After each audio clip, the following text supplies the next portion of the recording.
Hello all, నేను నా daily డైట్‌లో ఎలాంటి ఫుడ్స్ తీసుకున్నానో చూసేద్దాం రండి. మార్నింగ్ బ్రేక్‌ఫాస్ట్‌కి ఊతప్పం తీసుకున్నా. ఊతప్పంలో రైస్ అనేది అస్సలు యాడ్ చేయలేదు. ఈ రైస్ ప్లేస్‌లో పచ్చెనపప్పు, పెసరపప్పు అలాంటివి యాడ్ చేశాననమాట. ఒక ఊతప్పం నుంచి ప్రోటీన్ సరిపోదు కాబట్టి ఎక్స్‌ట్రాగా నేను పన్నీర్ యాడ్ చేసుకున్నా. పన్నీర్ కూడా లో fat, high protein paneer add చేసుకున్నా. పన్నీర్ ఫ్రై చేయడానికి జస్ట్ 5 ml ఆయిల్ మాత్రమే యూజ్ చేశాను. సైడ్స్‌కి కోకోనట్ అండ్ అల్లం చట్నీ తీసుకున్నాను. మిడ్ మార్నింగ్ స్నాక్ కింద వాటర్ మిలన్ చియా జ్యూస్ తీసుకున్నా. వాటర్ మిలన్ జ్యూస్ని అస్సలు స్ట్రెయిన్ చేయలేదు.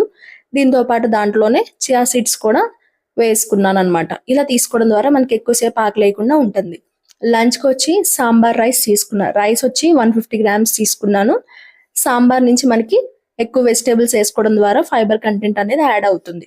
సాంబార్ వచ్చి నేను 1 to 2 కప్స్ తీసుకున్నా. ఈ 1 to 2 కప్స్ నుంచి సాంబార్లో ఉన్న ప్రోటీన్ సరిపోదు కాబట్టి నేను ఎక్స్ట్రాగా 1.5 ఎగ్ యాడ్ చేసుకున్నాను. ఈ ఎగ్ నుంచి మనకి 6 గ్రామ్స్ ఆఫ్ ప్రోటీన్ ఈజీగా వస్తుంది. ఎగ్ తీసుకోవడం వల్ల అన్ని వైటమిన్స్, మినరల్స్ కూడా మనకి డైట్లో యాడ్ అవుతాయి. మిడ్ ఈవినింగ్ స్నాక్ కింద ఆరెంజ్ జ్యూస్ తీసుకున్నా. ఒక 2 ఆరెంజెస్ని జ్యూస్ చేసుకొని 1 ఆరెంజ్ని ఇట్లా తొనల్లా తీసి అందులో వేసుకున్నా ఫైబర్ కోసం. సో నాకు జ్యూస్ తాగాలనిపించిందని అట్లా చేసుకున్నాను. డిన్నర్కి నేను చికెన్ సూప్ చేసుకున్నాను. చికెన్ అంతా జ్యూసీ క్రీమీగా రావడానికి నేను కొంచెం జీడిపప్పులు అండ్ సమ్ టొమాటోస్ యాడ్ చేసి చేసుకున్నాను. ఇలా నైట్లో మనం ప్రోటీన్ కంటెంట్ తీసుకోవడం ద్వారా మనకి ఎక్కువసేపు ఆకలి లేకుండా ఉంటుంది. బాయ్.